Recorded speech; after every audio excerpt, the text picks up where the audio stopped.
이번 주는 저희 교단의 세계 선교대회를 한 주간 했고요. 그리고 이제 중간에 체육대회가 있었어요.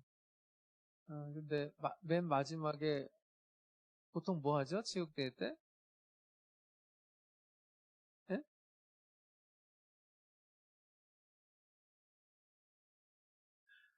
우리는 그 릴레이 달리기를 하거든요.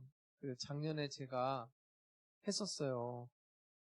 근데 금년에는 바쁘다는 핑계로 운동을 전혀 못 해가지고 그냥 진행만 했는데 그 릴레이 할 때 굉장히 박진감이 있어요. 이제 그걸 보면서 릴레이잖아요. 계속.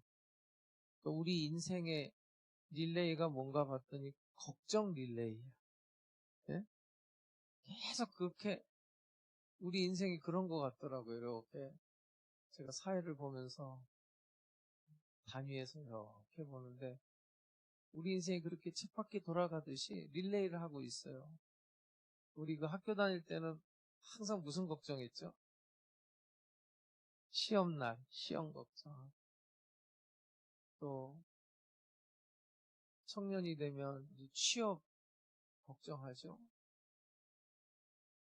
결혼하면 생활 걱정, 애 낳으면 자녀 걱정. 이제 나이 드시면 무슨 걱정이에요? 건강 걱정. 예? 은퇴하면 노후 걱정. 90세가 넘으니까 그 죽음에 대한 걱정이 없는 줄 알았더니 또 그게 아니던데요. 90세가 넘어도 죽음에 대한 걱정이 있대요.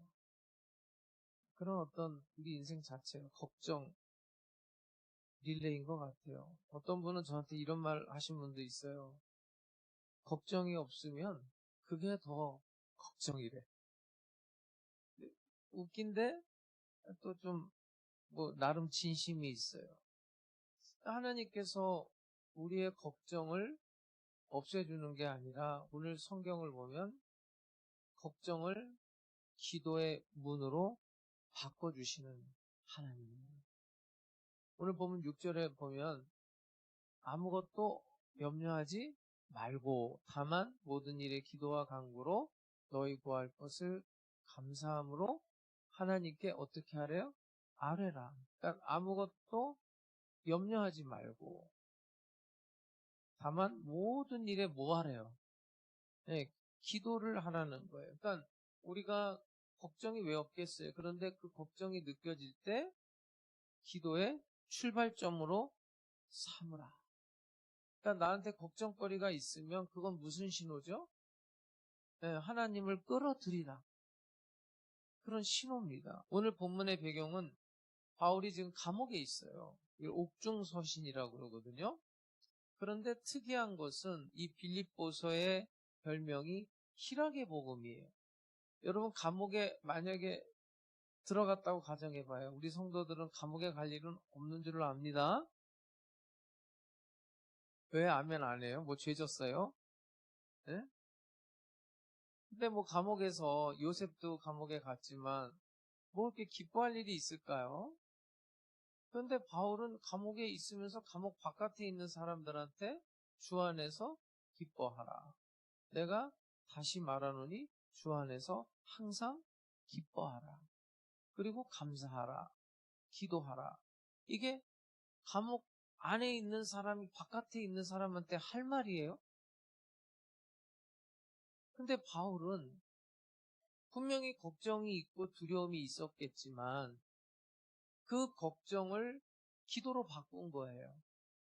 그러니까 기도로 누구와 연결이 된 거죠? 하나님과 연결이 되니까 하나님의 평강이 임하고 감사가 터져나오고 이따가 말씀드리겠지만 심지어 감옥 안에서 찬송과 기도를 했을 때 뭐가 열렸죠? 감옥문이 열려요. 그러니까 본인 자신이 그렇게 경험하고 체험을 했던 거죠. 세상은 그를 가두었지만 하나님은 그의 마음을 자유케 하신 거예요. 그래서 빌립보 교인들에게 또 교회를 향해서 편지를 쓸 때 지금 빌립보 교회의 상황은 외부적으로는 박해를 받고 있었어요. 또 교회 내부는 서로 간에 갈등이 있었어요. 여러분들도 우리 교인들끼리 서로 갈등이 있죠? 없어요? 있어요? 없어요. 없는 사람은 거의 일을 안 하는 사람이고, 일을 하면 갈등이 있어요. 교회 안에 왜 갈등이 없겠어요? 여러분, 집안에서는 갈등이 없어요? 부모 자식 간에, 부부 간에 갈등이 없나요?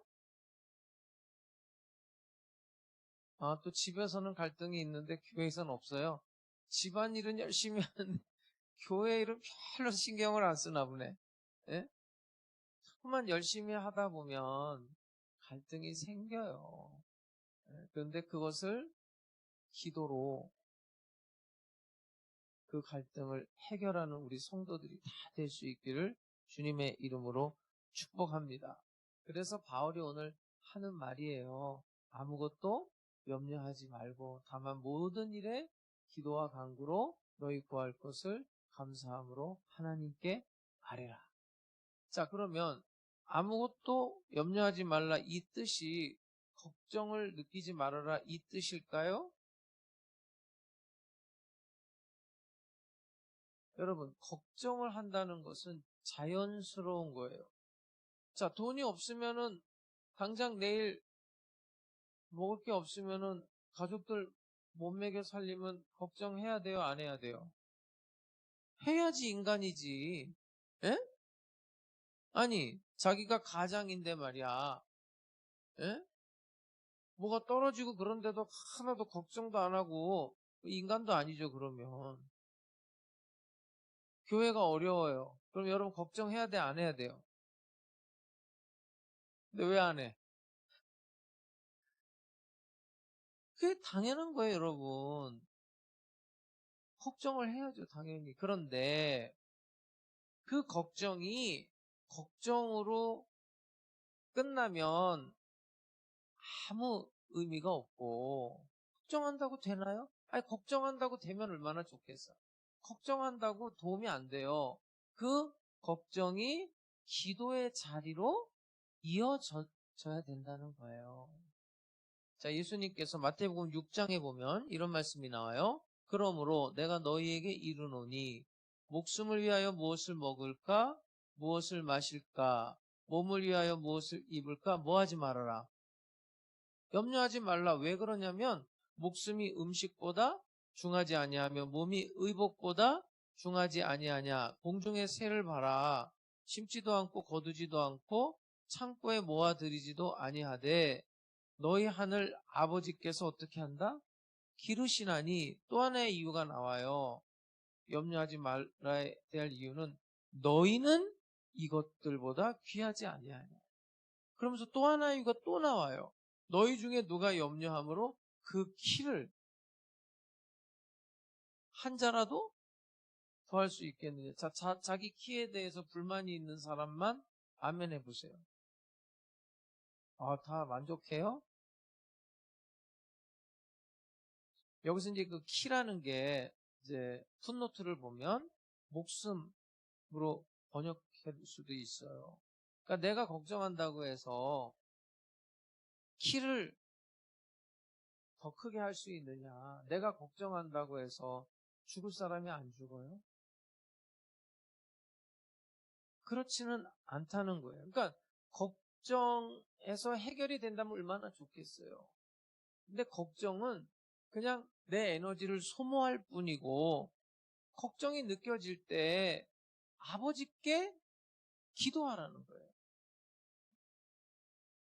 너희는 저것들보다도 더 귀하지 아니하냐. 전능하신 하나님 아버지께, 우리를 사랑하시는 아버지께 걱정이 생기면 그게 기도의 출발점이 되라는 거예요. 걱정에 머무르지 말고, 걱정은 당연히 생기는 거죠. 어떤 문제가 있으면. 그런데 기도의 자리로 나아가라. 걱정하지 말아라 그러니까 저도 이제 성도들한테 그러죠. 아유, 걱정하지 마세요. 그러니까 누가 그래요? 목사님, 이거 현실 도피 아닙니까? 여러분, 걱정하지 말라는 게 현실을 부정하라 그런 이야기가 아니라 내 지금 걱정되는 현실을 하나님과 함께 직면하라는 거예요. 누구와 함께? 하나님과 함께, 하나님을 초대하라는 거예요. 그 현실에. 지금 내가 걱정하고 불안하는 이 현실에 하나님을 초대하라는 거예요. 문제가 있다는 것, 당연히 인정해야 돼요. 걱정해야 돼요. 예? 그러나 그 문제보다 더 크신 하나님을 바라볼 수 있는 우리 성도님들이 되시기를 주님의 이름으로 축복합니다. 예수님 말씀하십니다. 요한복음 16장에 보면 이것을 너희에게 이르는 것은 너희로 내 안에서 뭘 누리게 하려 함이라. 평안을 누리게 하려 함이라. 세상에서는 너희가 뭘 당해요? 환난을 당하나 담대하라. 내가 세상을 어떻게 했대요? 이겼다. 문제가 없지 않아요, 여러분. 환난을 당해요. 걱정, 근심, 문제가 있는데 그러나 걱정하지 말라는 것은 현실을 무시하라는 것이 아니라 예수님이 더 그것보다 크다. 내가 세상을 이겼다. 그러니까 그 현실 속에 나를 초대해라. 하나님을 초대해라. 예수님을, 성령님을 인정하고 초대해라. 예수님 자신이 십자가를 앞두고 고민이 됐어요. 걱정이 됐다고. 그런데 그분은 겟세마네 동산에 올라가서 땀방울이 핏방울이도록 하나님 앞에 기도하면서 아버지여 내 뜻대로 하지 마시고 누구의 뜻대로? 아버지의 뜻대로. 하나님을 끌어들이고 하나님을 초대하는 거예요. 그러니까 기도라는 게 현실을 도피하는 게 아니라 현실 속에 하나님의 개입을 요청하는 거예요. 기도는 현실을 도피하는 게 아니라 그 현실 속에 하나님을 초대하는 믿음의 행동이에요. 그렇기 때문에 내가 인생을 살면서 걱정, 근심이 들어올 때는 기도의 출발점, 시도라는 걸 알아야 돼요. 하나님께 나아오라는 사인을 지금 보내고 있는 거예요. 여러분 불안하세요? 왜 아멘 안 해요? 불안하잖아요. 걱정되잖아요. 근데 아무것도 염려하지 말고 다만 모든 일에 기도와 간구로 너희 구할 것을 감사함으로 하나님께 아뢰라. 예레미야 33장에 보면 너는 내게 부르짖으라. 그러면 하나님이 어떻게 한대요? 응답하겠고 네가 알지 못하는 크고 은밀한 일을 네게 보이리라. 그러니까 아무것도 염려하지 말고 다만 모든 일에 여러분 모든 일이라는 건 뭐냐면 큰 일, 작은 일 다 포함하는 거예요. 시편 62편 8절에 보면 백성들아 시시로 그를 의지하고 그의 앞에 마음을 토하라. 하나님은 우리의 피난처시로다. 여러분 모든 일에 시시로 언제든지 하나님을 의지하라는 거예요. 우리가 우리의 인생의 큰 그림을 그릴 때도 있고 또 아주 사소한 조그만 일을 할 때도 있어요. 근데 다 그것을 가지고 하나님을 개입시키라는 거예요. 하나님을 끌어들이라는 거예요. 애들들 보세요, 여러분. 아이들 보면 중요한 일이 따로 있는 게 아니에요.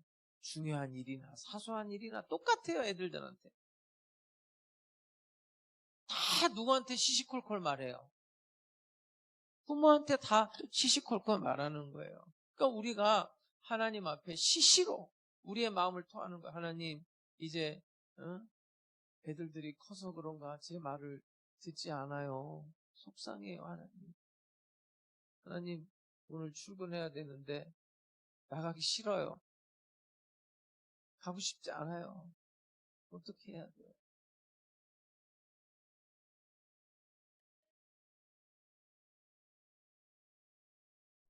하나님, 돈 없어요.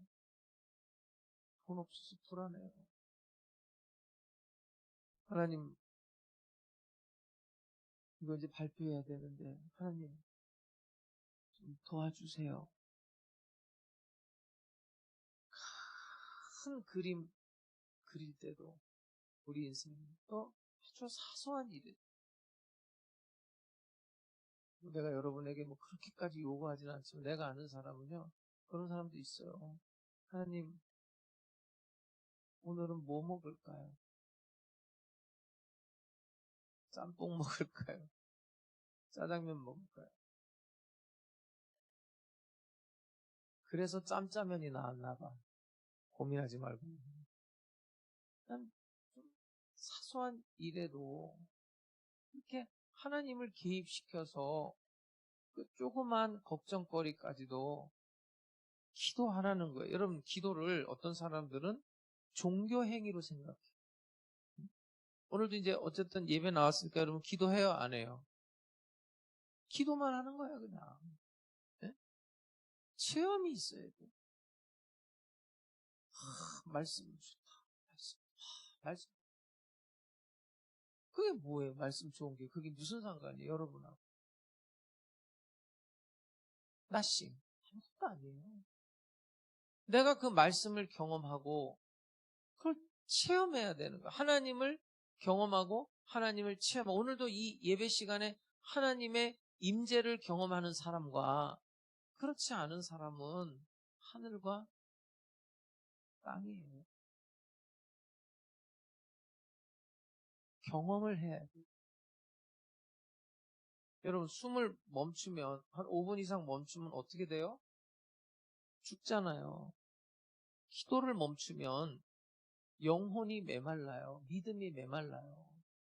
자기도 모르게 영적으로 죽는 거예요. 우리가 기도한다는 게 단순한 종교 행위가 아니라 생각해 보세요. 내가 지금 숨 쉬는 걸 노력하는 사람. 네? 내가 지금 숨 쉬는 거 노력해요? 아주 큰 병이 있는 사람이야, 그런 사람. 그냥 자연스럽게 숨이 쉬어지잖아요. 기도는 사실 어떤 면으로는 일로 하는 게 아니에요. 그냥 자연스러운 반응에 생명이 있기 때문에 기도가 터져 나오는 거예요. 하나님이 내 안에 성령님이 계시기 때문에 기도할 수 있는 거예요. 그러니까 기도한다는 것 자체가 살아있다는 거거든요. 영적으로 보면. 여러분 바닷속에 들어가면 숨이 막혀요? 안 막혀요? 막히잖아요. 세상이란 바닷속에서 우리가 숨이 왜 막히냐? 걱정과 두려움 때문에 그래요. 그런데 바닷속에서도 숨을 쉴 수 있는 방법이 있죠? 뭐 가지고 들어가요? 산소통을 가지고, 기도가 하나님의 산소통인 거예요. 그리고 오늘 설교 제목이 기도는 내 삶의 호흡이라는 거예요. 어떤 의미에서 기도는 습관도 아니고 해야 하는 일이 아니고 그냥 하는 호흡이라고. 내가 의식하지 않아도 그냥 문제가 닥치고 걱정, 근심이 생기고 어려운 일이 발생했을 때 그냥 자연히 기도로 반응을 하는 거예요. 근데 이상하죠? 상황이 달라져요. 왜요? 하나님을 초대했기 때문에 그래요. 그 상황이 어떤 식으로 바뀌냐면 오늘 성경에 보니까 평강이 임한다. 모든 지각에 뛰어난 하나님의 평강이. 그리고 감사가 터져 나오는 거예요. 데살로니가전서 5장에 보면 항상 기뻐하라. 이 3종 세트예요. 이 같이 다녀요. 쉬지 말고 기도하라. 범사에 감사하라. 이것이 그리스도 예수 안에서 너희를 향하신 하나님의 뜻이니라. 시편 100편 4절에 보면 감사함으로 그의 문에 들어가며 찬송함으로 그의 궁정에 들어가서 그에게 감사하며 그의 이름을 송축할지어다. 그 오늘 사도 바울이 너희 구할 것을 감사함으로 하나님께 아뢰라. 여러분 누구한테 감사합니다 이렇게 말한다는 것은 어떤 상황이죠? 네, 만족할 때. 그리고 내가 뭔가를 부탁했는데 들어줬을 때, 문제가 해결됐을 때, 소원이 이루어졌을 때, 결과가 마음에 들 때 감사합니다. 그러죠? 사도 바울이 기도를 할 때 감사함으로 기도하라는 거예요. 지금 내 상황은 걱정스러운 상황이고 문제가 있고 두려움이 있는 상황이지만 하나님을 바라보고 하나님의 성품을 보면서 감사하라는 거예요. 하나님을 보면서 우리 유튜브 같은 거 보고 좋으면 어떻게 해요? 좋아요, 구독 쭉 눌러주잖아요. 하나님 앞에 좋아요, 구독 쭉 누르라는 거예요. 이게 여러분 기도하는 사람들한테 일어나는 기적이에요. 감사가 터져나와요. 어느 날 예수님께서 수많은 무리들에게 말씀을 전했어요. 시간이 지나니까 이제 배가 고파져요. 이제 여러분들도 지금 배가 좀 덜 고프지만 이제 예배가 끝날 때쯤이면 배가 고파요? 안 고파요? 근데 전번에 명절 때는 배가 고픈데 그냥 보냈어요. 근데 오늘은 삽수시고 가세요. 근데 너무 숫자가 많은 거예요. 남자만 5,000명인 거야. 근데 너희가 먹을 걸 주라는 거예요. 그게 이제 교회의 사명인데. 오병이어가 뭐죠? 물고기 2마리하고 보리떡 5개를 가져온 거예요. 근데 이걸 가지고 남자만 5,000명을 어떻게 먹여요? 근데 예수님께서 그걸 가지고 어떻게 했냐면 성경에 보면 하늘을 우러러 축사를 해요. 축사. 그리고 떼어주라고 해요. 그 축사가 뭐냐면 감사를 했다는 거예요. 그리고 12강주의가 남는 기적이 일어나요. 그러니까 감사라는 것은 주도권을 하나님께 넘기는 거예요. 감사합니다. 하나님을 신뢰하는 거예요. 결과의 주인이 하나님이라는 걸 인정하는 행동이에요. 감사. 그러니까 감사는 믿음의 언어예요. 그러니까 감사가 터져나오기 시작하면 기도의 방향이 바뀌어져요. 지금 내 상황, 내 문제가 중심이 아니라 하나님 중심으로 돌아가는 거예요. 문제는 작아지고 하나님은 커지는 거예요. 그러니까 우리가 감사라는 것은 기도를 하다가 감사가 나온다는 것은 상황의 변화보다 먼저 일어나는 기적이에요. 바울과 실라가 감옥에서 찬송과 기도를 했대요. 근데 뭐가 열려요? 옥문이 열려요. 옥문이 열리기 전에 어떤 문이 열린 거죠? 바울과 실라의 마음의 문이 열린 거예요. 옥문이 열리기 전에 바울과 실라가 거기서 찬송과 기도와 감사를 드린 거예요. 목사님, 솔직히 저는 감사할 게 없어요. 그런 사람들 이 성경 한번 크게 읽어보세요. 자, 한번 읽어보세요. 하박국 3장 17절에서 19절 시작.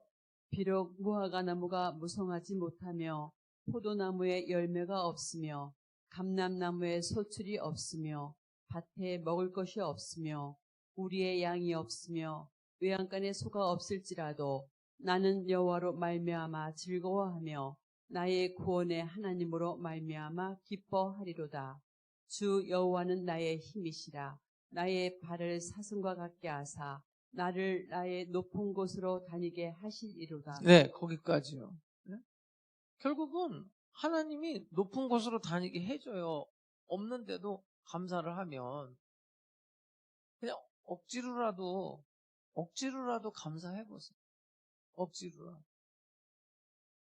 네? 옆에 사람한테 한번 이렇게 해봐요. 내 옆자리에 앉아줘서 감사합니다. 이래봐요. 시작.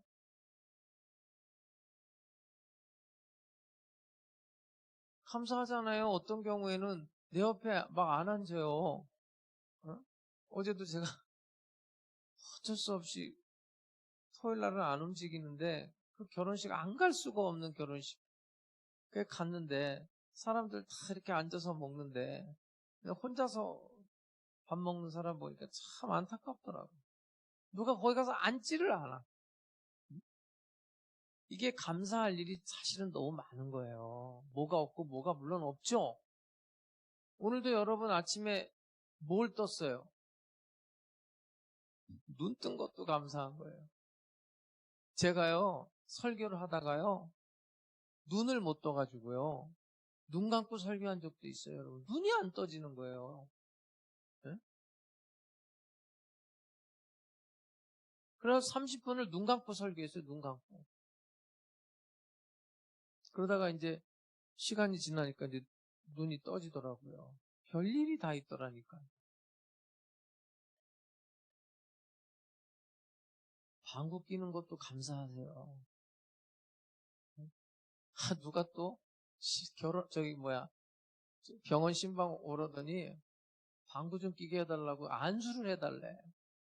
아니야, 머리에다 안수하면 얼마나 좋아. 또 굳이 자기 엉덩이에다가, 여성분인데 그 엉덩이에다 손을 얹고 해달라는 거예요. 오해는 하지 마요. 내 친구 엄마야, 내 친구 엄마. 권사님인데. 그냥 감사해 보시라고. 네?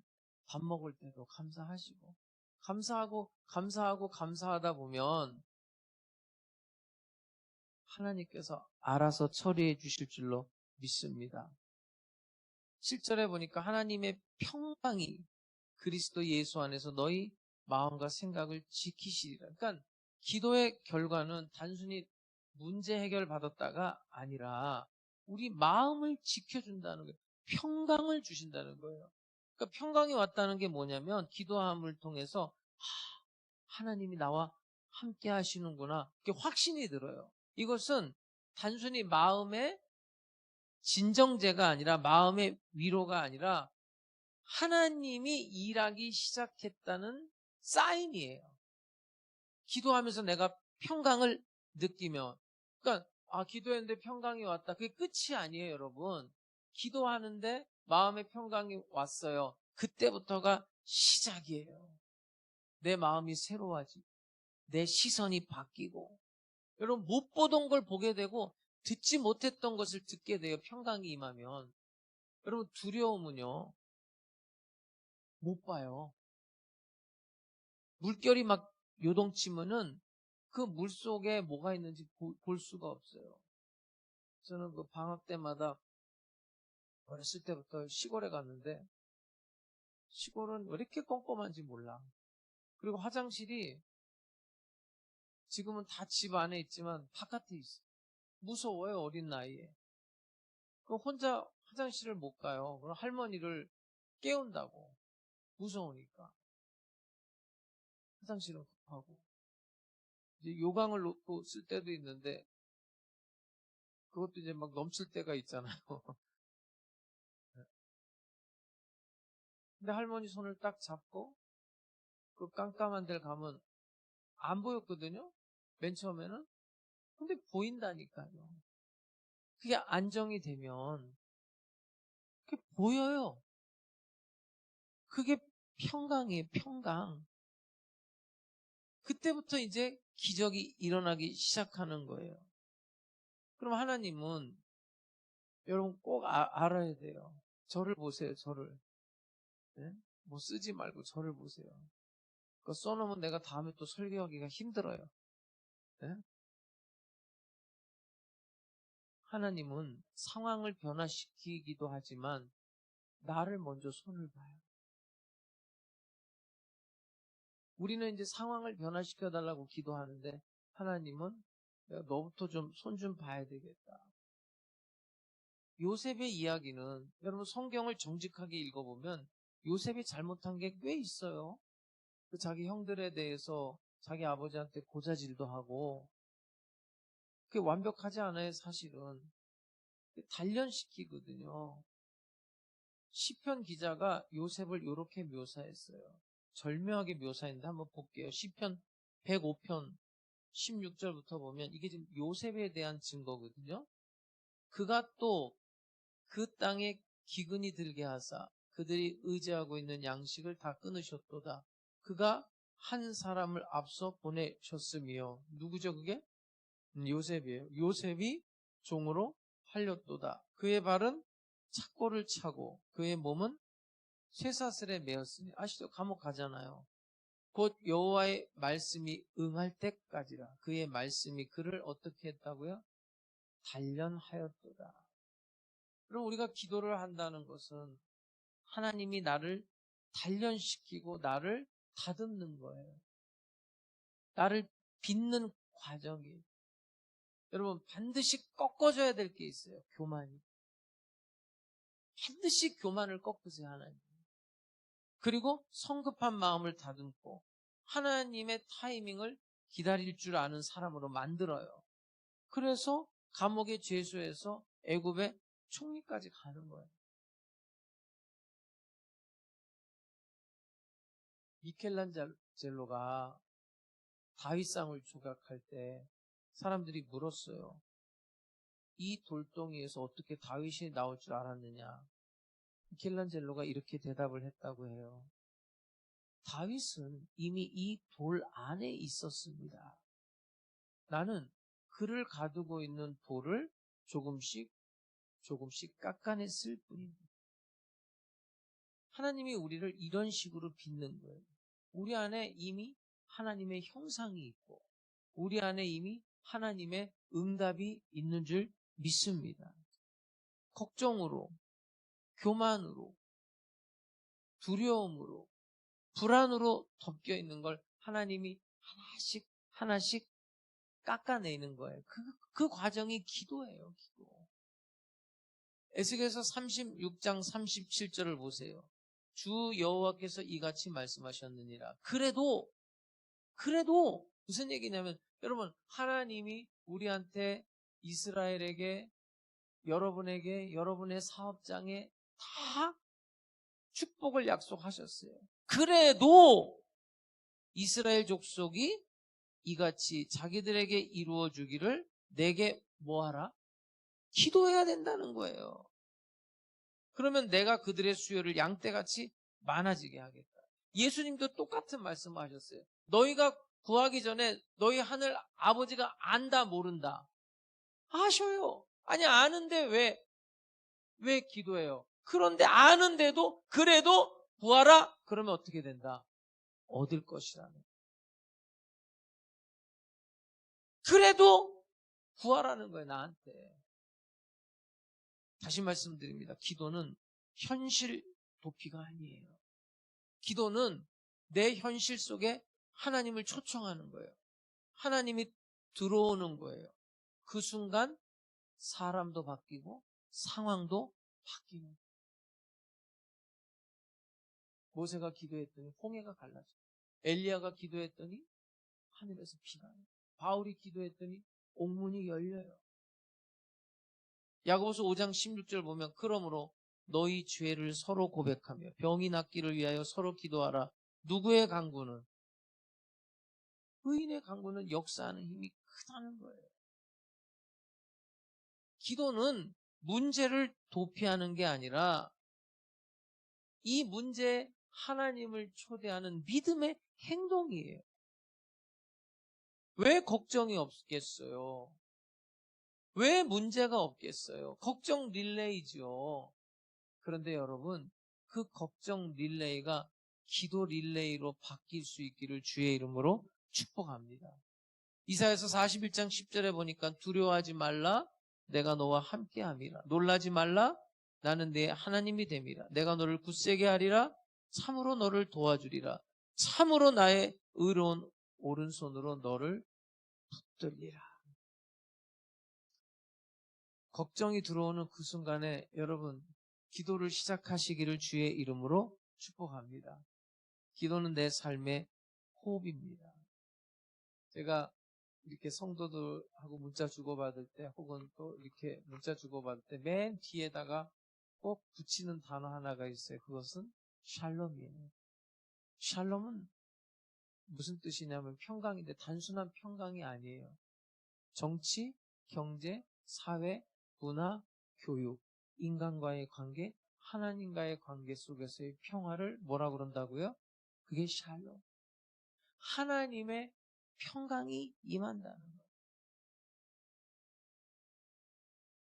나만 변하는 게 아니에요. 환경도 변하고 여러분의 삶에 하나님의 능력이 나타날 수 있기를 주님의 이름으로 축복합니다. 샬롬, 샬롬. 기도하겠습니다. 하나님 아버지, 걱정이 느껴질 때마다 그걸 기도의 출발점으로 삼게 하여 주옵소서.